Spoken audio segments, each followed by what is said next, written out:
This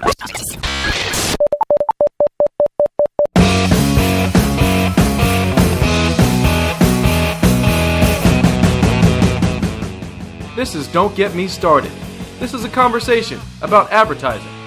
And here is your host, freelance creative director and creative circus department head, Dan Balser.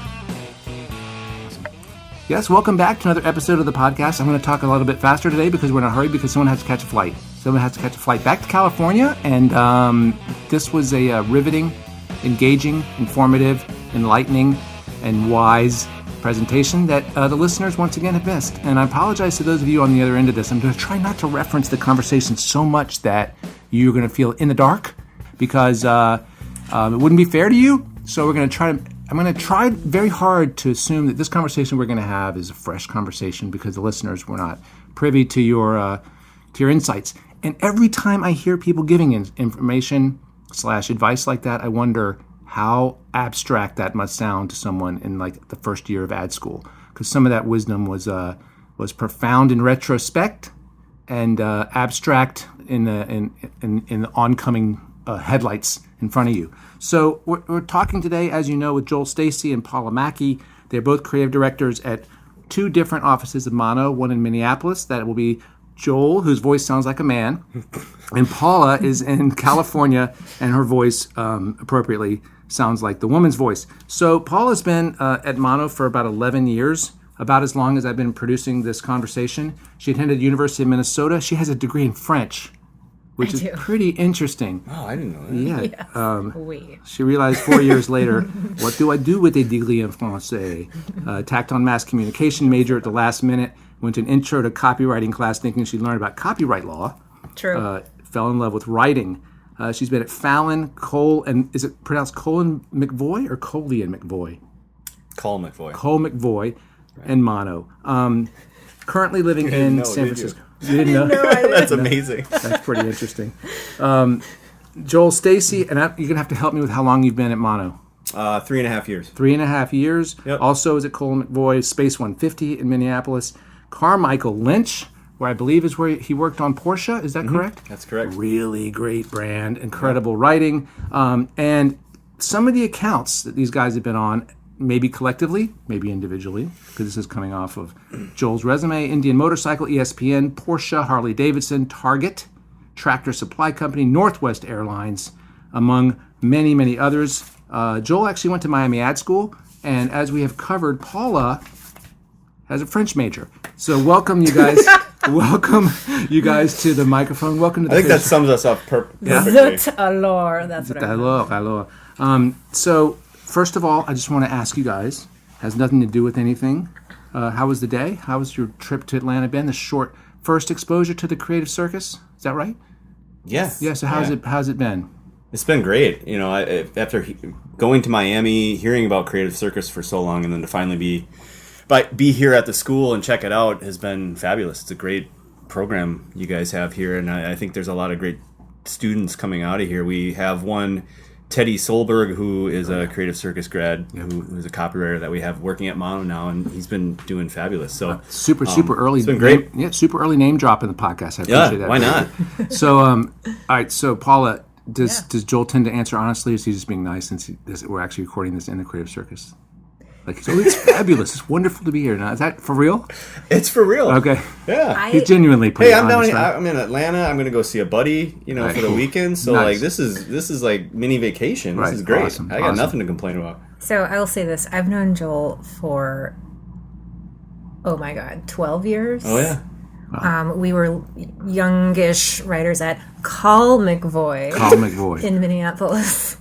And I will say that I've never seen or heard or felt negativity from him ever. Good. So yes, he is being truthful and accurate and honest. Okay, cool. Do you want to talk at all? I'm looking at you guys. The way that I prepare for these, and I use the word prepare with massive air quotes, like the biggest air quotes. I prepare by looking at the LinkedIn. So, mine is terrible. Well, no, because you were a Zamboni driver. Yeah, and I got recommendations in high school, in high school and college. That it looked like you drove French? a Zamboni. Zambonis? Yeah, this is amazing. Yes, you're learning things. I'm learning a lot. lot. Things are true. Yep, it's amazing. Yeah, this is what I choose to put on my LinkedIn profile, Joel.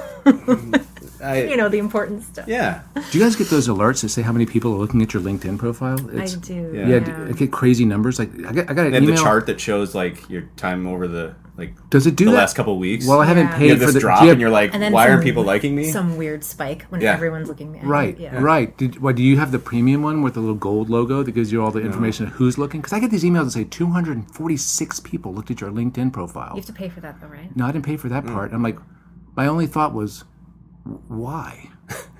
I know, that's what's weird. It's like, what happened on the internet that I'm now popular with people? I'm thinking it has to do with the fact that the One Club, thank you guys at the One Club. I think it's because the One Club throws these podcasts up on their website. So I've got listeners right now saying, so when's this fucking thing going to start? I don't think we've started yet, have we? This conversation hasn't begun, really, has it? It's always been happening. Oh, God. My head just imploded a little bit. I'm glad I have the headphones on to catch the brain leaking out of my ears. So hold on. So you guys gave 25 arbitrarily numbered pieces of advice, and I drew arrows next to the ones that I wanted to talk about. So I want to talk about don't do all your work at your desk. Okay? So I loved, Paula, what you said about just changing the mental stimulus. So is this something that... And overall, these pieces of advice that I'm going to ask you guys about, are these things that you've observed or are these things that you've experienced? So is this some advice that you have practiced? And talk a little bit about how you actively try not to be in that sort of desk rut thing. Yeah. So I want to preface in saying everybody's process is different. And for some people, and very famous writers, for example, they need the same chair, the same desk, the same environment every day, and that's what gets them in their zone. So I'm not saying that that's bad. What I am saying is, if you feel like you're in a rut, sometimes patterns and comfort can contribute to that rut. So make yourself uncomfortable. And so the piece of advice that I both experienced and then I also read about in an article in Forbes featuring Rick Rubin, and it wasn't about Rick Rubin's amazing musical production genius style. It was about his leadership style and how he gets great work out of people and pushes people. And what it talked about was meetings and how he conducts meetings. And so, and for him, it really is about who the artist is and what they're struggling with, and he'll design a meeting accordingly. It might be a driving meeting. That's really cool. Yeah, and so for me, it's like sometimes a power round of just 20 ideas on the bus, go, don't think about it, is what gets me out of that rut. I just had a theory about it. And this could be science, I don't know. My theory is that when you're in a familiar area, like you ever been at home and you know out the corner of your eye every sort of angle of the space? If you're at your desk or you're working with your partner in the same space, 100% of your concentration is on the problem. And I think that you were talking about this, Paul. You said that then what you're doing is you're forcing rather than allowing your subconscious to work. When you're on a bus or you're at the beach or you're in a bowling alley, there's distractions that allow your mind to work with a looser grip, right? A little bit of a looser grip. Yeah. So you're not only are you stimulating your brain, but you're also allowing the problem-solving part of it a little bit of freedom. Right? Does that make sense? Yeah. Totally. Yeah. Yeah, it's the classic cliche shower thing. And like when you're not actively thinking about it, it's somehow starts to come. Yeah, I mean, I agree with that too. The last thing you want to do is just sit and be stuck.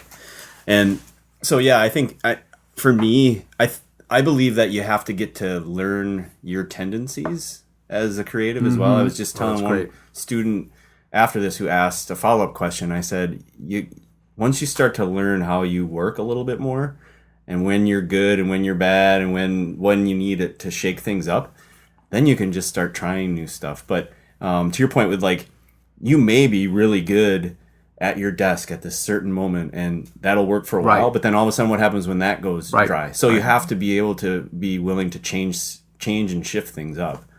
I'm curious, Joel, for you as a writer, I looked at some of your writing, some of your headlines, and really nice writing. And so what ingredients are critical for you to start that process? What leads to good stuff for you? What's part of that process for you? How does it work? I read a lot of shit. Just that was one of the things of loving the craft. I just take in a lot of different writing. Seemingly irrelevant stuff. Or is it? It can be. I mean, Sometimes it's within the word. Sometimes I just look at quotes around whatever I'm feeling at the moment or whatever feeling I want to express. Because a lot of times you're like, okay, that gets rid of cheesy stuff in some ways, a lot of the hallmarky feelings or whatever. But yeah, I think it's just like I take in a lot of words, reading Twitter, reading books, reading just various websites, other writers that I admire, and I think then it's just kind of you get into your own flow of how you want to like kick stuff out. And I usually start by just writing the most plain thoughts. That's great. And then go back and figure out how to craft them. How would you say it? And just say it differently, funny or differently, more emotional? Yeah, I mean, like that was the trick with Portia was that I learned from Sheldon Clay, where he was just like, just go say it really straight and then go back and figure out how to say it great. That's awesome. How to like put in like, it can be just like one little word that you add that can all of a sudden, holy shit, you just wrote an amazing headline because you just added a word or you subtracted a word. Right. So I think that's something that writers need to do is they need to explore wordsmithing and just the craft in general. Do you read during the day? Do you find it hard to find time with a family? I do. I think because I feel like it's just such a necessary part of the job that reading during the day is fine because it's like that's... You have to. That's cool. Paula, what are the key ingredients for you to start to kind of solve a problem with language or even conceptually? It really depends on what point in the process we're at, but I will say that when it's in the beginning, to move fast, to move really So you mean fast without overthinking, you're not editing? Not overthinking. Don't hit the space bar. Or back button. I mean, I actually encourage creatives as well as my own practice to concept in a notebook, because it's real easy to hit that delete button because I don't know about that idea, the backspace. And when you're in a notebook, you have it down. Even if you cross it out, you can still see it, and that forces you to just think of a lot of things quickly, and then to Joel's point, go back to each one and spend the next half hour. Okay, if I were to blow out these ideas, it's not time to think about new ideas right now. It's actually time in my mind to blow these ideas out. Where does that go? And then suddenly you're now thinking around, you're starting to cloud things together. Which works much better on paper. It does work a lot better on paper. Whereas, do people concept on laptops? I guess. Does that sound really old asking that question? If I'm sitting here with you and I have a laptop open, there's literally a wall between us, right? Yeah, it's your screen, the back of your screen. I don't like that at all. Well, and I think nowadays it's too easy to drift too. Sorry. How do you draw? I can't draw on the computer. I think the either. drift factor of just like when you have that open, you have the world of the internet waiting for you, and you have emails pinging, and it's just like it's pure distraction waiting. Even if you just have a Google Doc open and you're typing, all of a sudden, I wonder what's going on Twitter. I'll open up another window, and you're gone. So it's I have an addiction. I'm addicted to FIFA 18, and they have like a web app and a companion. They're laughing at me because it's ridiculous. Fucking ridiculous. I always have an open tab because they have these live auctions, and if I hit any kind of frustration, jink right over to it. That's why I have to do this. I have to take. Was in New York. I loved it because I'm on the subway with my notebook, and it's just so much better. It's just so much better. Yeah. And at the risk of sounding old, I just do think that there's something also about that. You were talking about transcribing books. You were talking about and I think the act of actually writing with your hand, and some of these words, some of these words, they have different weight, different looks. It's just, I don't know, I'm sounding stupid, but whatever. So for you, it's about like just a flow, not thinking, going for quantity, keeping it going, not overthinking. I would also apply that. It's interesting. Everybody's process is so different. Joel, you talk about getting it out straight and then going back and then I'm the same exact. Doing That's the what craft. I do.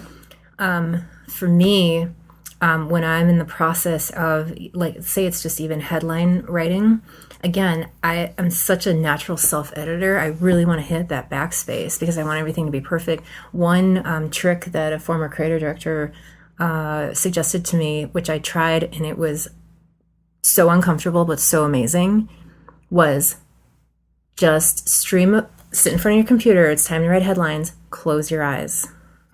and just write them. Don't hit return. Just start writing. Things will meander, things will linger, and then you have this big Word doc or whatever it is of junk, and then you go back and then you start highlighting stuff. That's exactly right. And you're like, oh my God, that's cool. That could be a whole concept. Well, no, and then you start doing that, and it frees your mind. I talked about that exactly in a class. I said, I never read what I've written until ideally the next morning. And then sometimes I will have forgotten that I thought of something. I'm like, wow, that's interesting. Don't remember thinking it. Yeah. Did I do that? Yeah, it's pretty cool. All right, so not like that. Not like I'm pretty fucking good. No. Hey, man, I'm good. I am amazing. I'm amazing. If I keep telling myself that. So side hustles are just as important as front hustles. I love the term front hustles. Coined phrase. TM. My question. You own that now. Fronthustles.com. Fronthustles.com. Buy the URL. Buy it now. Yep. Have you guys individually always had, or do you have side hustles? Are there things you're working on that may not pay the bills, but are a passion project, or may it someday actually augment your life? I wish I did. I think the only thing that comes closest to me is, for a time, I was buying furniture on Craigslist and refinishing it and trying to and selling some.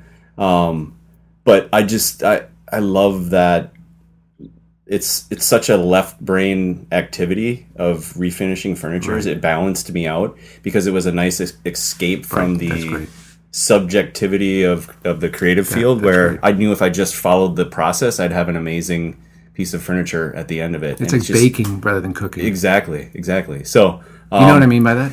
Yeah, baking you have to follow. Science.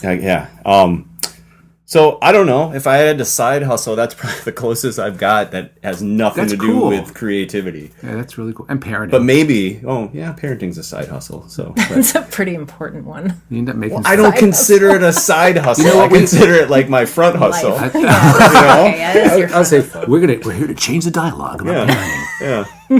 Parenting isn't just a thing we do on the side. Yep. Parenting is what we are. Parents, support us. So Paula, anything that sort of, okay, I'm going to rephrase the question for you. Do you get, because you've even admitted that your knob is turned all the way so high that like it's stripped, you can't turn it back down, right? It's on 10. Your work sort of ethic that you feel like you have to work.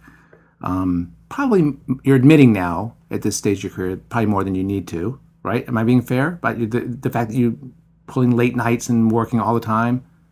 You look at me like I'm wrong. You did say something about that.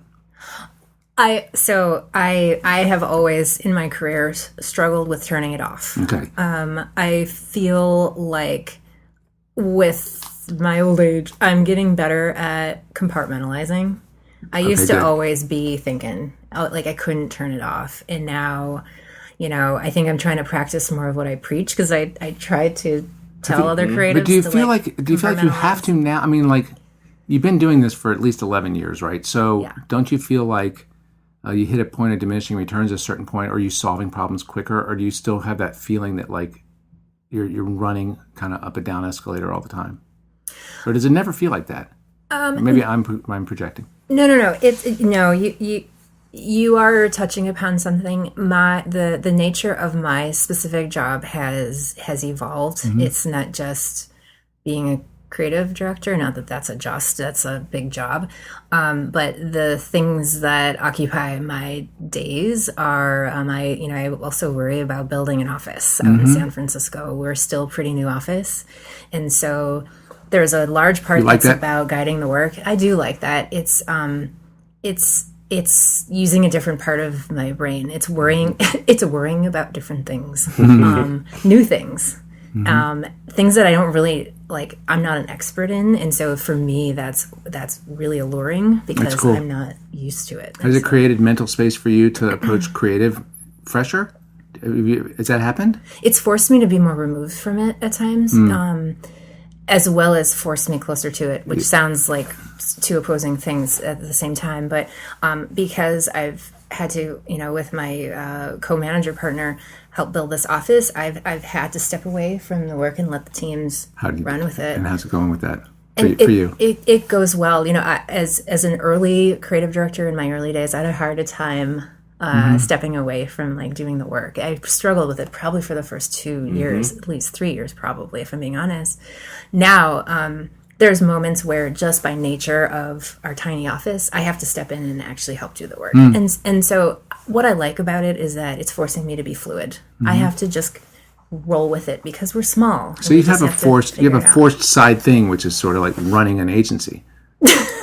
Right? You could say that. It's like a side front. It's like a diagonal hustle. Yeah. Maybe. No, it's diagonal. The reason I say that is because I think it's just a completely different skill set, right? When you're talking about it is. Yeah. Yeah. It's. I think you find different skill sets as you go along. Because to your point about like being a creative director versus being a copywriter, a doer. Yeah. 2 totally different skills. Interesting. And both necessary. Both very vital. necessary. Yeah. But I think early on for me, when I made the jump to creative director, it was hard to get a brief and not start solving it in the way that I had as a copywriter. Yeah. In the meeting. Yeah. Right. Exactly. Like jotting down, this is what I do. Because then all of a sudden you have ideas, and then you take them to your team, and like all of a sudden you're like, you've been there. That's horrible. I don't want to hear it. And do I have to do that one? Like, is he going to like it? He's giving us an idea. Is this what we have to work off of? Right. Yeah. You don't want to be that limited. creative director. So I think like figuring out my creative direction style, and I think you learn your style through the good and the bad creative directors that you've had throughout your career. You're like, oh, I didn't like that so much, so I don't want to do that. Ooh, I love that thing that particular creative director did. I'm going to try to do that. And then, but that was the biggest one of the biggest adjustments for me was to figure out how to inspire and motivate and not solve. Yeah. You know, I agree. mean, it's hard. It's hard. It's interesting. Can't you solve? I mean, like, can't you, like, because as a teacher, man, it's like I bite my lip. It's like I just see the solution, but if I give it to them, they haven't struggled, and if I give it to them, they'll think that I'm telling them to do it, and like it's like this issue like magnified times 10 as an instructor, because like for me, I can just sometimes I'll just blurt it out. I'll blurt out a solution. It's like, God, why did I say that? I think you can. I think you have to. It's a creative director, right? You have to figure out a way. I think to help, even if you have a solution that is like it's it. I got it. Holy shit! How do I give this to the team without just writing on a piece of paper and go make this? Right. You have to make it feel like it's everybody's. It's everybody's and it's theirs, and it came from their thinking versus, oh, I just went off on my own. Went to Creative Director Island, which is a place, and I figured it out, guys. I got it. Highly secretive place. Yeah. FYI. That's it's tough though. I mean, to your point, that's the point you guys were making earlier. It's like making sure everybody feels that they own that thing. Right. And I can remember distinctly as a young creative feeling like a lack of ownership for various reasons. But then as soon as I started feeling like it was on me and I had to solve it, or that the ideas had to come out of us, it's just a much different way of living. All right. So one other piece of advice you guys gave was. Don't get caught up in your own success, which I think is really great advice. Is this something that you have experienced, someone that you work with, someone you've seen, and how does it manifest itself? And what's the advice, again, for young people to not get caught up in their own success? I think, I don't want to speak for Joel, but all of us who have been doing this a little while and have had some success, be it awards or climbing up the ladder, getting opportunities, promotions or whatever. You have that campaign that gets that popularity or that notoriety, the press or the international award, whatever it is, and you think that suddenly you deserve a bunch of stuff. And it might mean for some, I'm going to use an example. I won gold at Cannes, therefore, naturally, I should become an ACD and totally bypass all the years and experience it takes to be a mid-level creative, a senior level creative. I should just be an ACD because I've earned it because of this award. And I had that that ego, during my young days, in that an award equals natural acceleration. Experience equals the acceleration. Interesting, yeah. Because I don't think you have any idea what you don't know. No, you don't. And you have to experience the failure of pitches and dealing with bullshit clients and helping navigate a bad client to becoming a good client. Yeah, that's really cool. Or coaching a team from not knowing what the fuck they're doing to suddenly owning a room and having the confidence to walk in front of a client and go, this idea is amazing and here's why. That's what earns you those titles. Yeah, all those things are way more impressive to me than an award. And awards are great. I'm not downplaying awards. I am a little bit. A component I'm of a little bit. Did they see the brief? Did the can judges see the brief? I mean, I don't know. The problems that we solve are utilities, they're tools to help corporations succeed. I don't know. You're right. There's a place for awards. I think they're important, but I guess I just came from an award show, and I just think I get a little bit cynical about people who approach their craft with that goal. Right. I think that's where I'm at too. Is if that's what you're defining yourself as, then and there's a problem. And the thing that I loved about your guys' presentation was the empathy and articulation of your clients' challenges, like the context. And one of the questions that was asked of you guys was the Walmart piece that you showed. Come on, everybody, let's get together to love one another right now, right? And sitting at a giant table. Everyone's coming from different directions with all kinds of chairs and different ways to get it. I love the idea of sitting in a room, coming up with different ways to get chairs to a field, which was pretty fun. So they all end up at the chair. And there was a question in the room about, do you run the risk of being a Me Too brand because social causes and diversity have become such a popular conversation in our national dialogue? What that student in that moment didn't understand is the litany of contexts in which that commercial was created. The context of the agency-client relationship, the context of the client at the company internal relationships that client contact has selling in work, the context of the category, the context of the day that brief showed up on your desk. So those are that's the kind of question that's looked at from a position of external ignorance, and I feel like award shows are like that, and sometimes too. I feel like they just judge the work, and I think that things should be awarded, but I think that the thing that impressed me about your presentation was the focus to serving the client's needs and using what you guys do to do that. Yeah. That was a monologue. I'm sorry for that. No, that's okay. I mean, monologue. That I see what you did. We really, I mean, there's pride in the fact that our work works. I think you can look at some award show work and you're like, well, did that even run? And what did that even do? Is that just like a celebrate, was that an ad or some piece just made so people could go to France? Right. Yeah. And nothing against that, but I think there's something we love solving problems and challenges that our clients face. Well, there's nothing wrong. There's nothing wrong with that until you start to believe that your shit doesn't stink and you deserve something. Right. Yeah. Right. That and you said this. You're only as good as your last idea. I think you're only as good as your next idea, right? You're only as good as the next problem. Did I say last? Yeah. Oh, I meant next. You did. You clarified right afterwards. Okay. Good.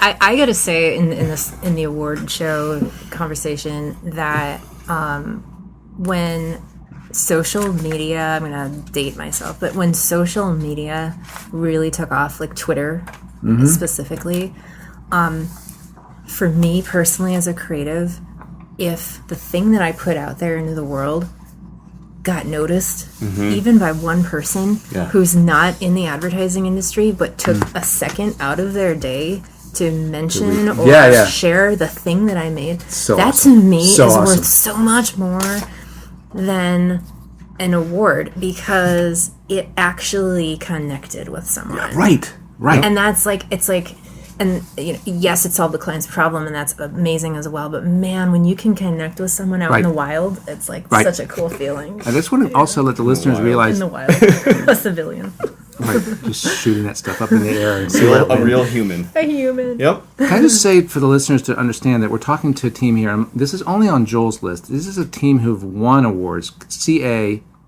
Communications Arts Interactive, Effie's, Can, Print, AIGI, Graphies, the show Minneapolis, Addie's Creativity, and a few others that maybe missed the mark. So missed the list, I should say, not missed the mark. So this isn't bashing award shows. I don't want this whole thing to be that. This is about understanding that you have work to do tomorrow, right? Yeah. Well, I think to come back to the original question was like not getting caught up in your own success, and I don't think, to me, it has nothing really to do with award shows. It has to do with just like really just staying humble and hungry, because the next thing you're going to touch, you can't go in with the negativity from a failure, and you can't go in with the arrogance of success.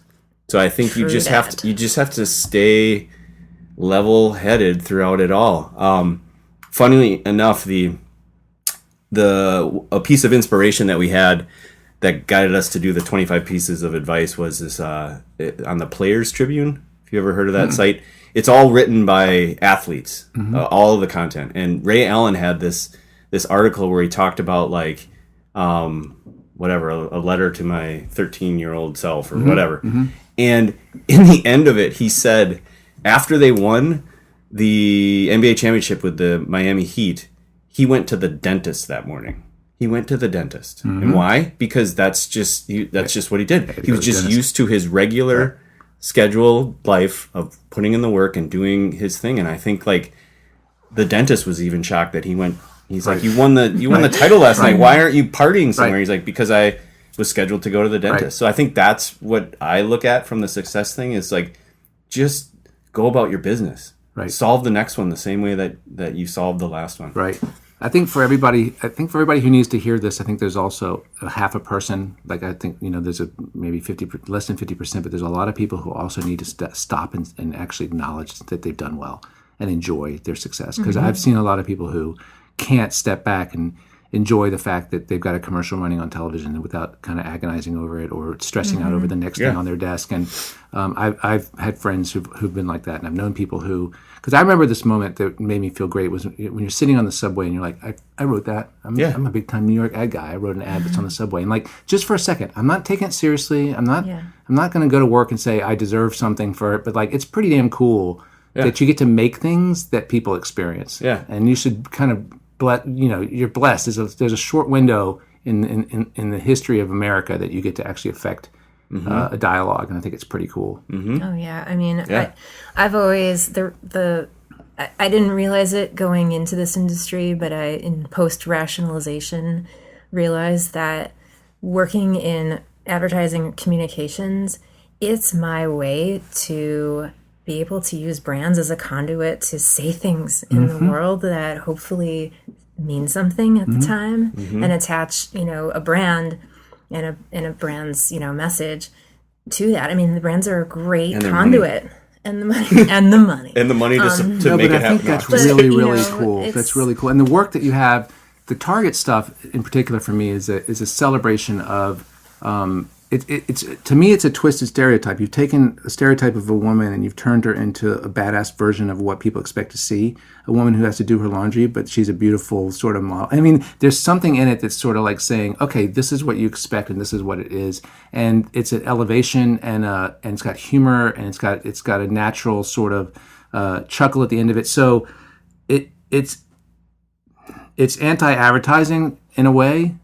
I don't know if it's ever been deconstructed that way or has been discussed that way. That was a purposeful choice at the time. Momvertising was the big buzzword. I'll give you so to me it's so I could dupe it was the like client. the FU to momvertising. Yeah, but the beautiful thing is it's momvertising. I've got a mom. Here's your mom, and she's going to bake a cake for PTA, and this mom's doing laundry for the family. But it's got the twist in it that's like, oh yeah, I got your mom. Yeah, exactly. Right. So that's the platform. I think that, and there's a awareness in that that's really wonderful. And I know you've got a card to make, so we're going to wrap up. Listeners, make sure you check out the Facebook page where I will have links to the websites with the work, facebook.com/DGMS podcast. You can always reach me at danspodcast@mac.com. Both Joel and Paula were nice enough to give out electronic mail correspondence addresses. It is firstname.lastname@mono-1.com. The website is mono-1.com, and their emails are firstname.lastname@mono-1.com. If you're bored, got nothing else to do, and you want to click one of the stars on the iTunes store, rate the podcast, I get nothing for it other than I'll feel like it went out there and landed somewhere, and someone paid attention. Listeners, thanks for listening. Paula, thank you so much. It was great meeting you. Awesome, thank you. Joel, thank you so much. Really thank you. It. This has been a pleasure. Awesome. Listeners, we'll see you again in 2 weeks. Until then, go make something. Don't take yourself too seriously. See you. Bye. Bye.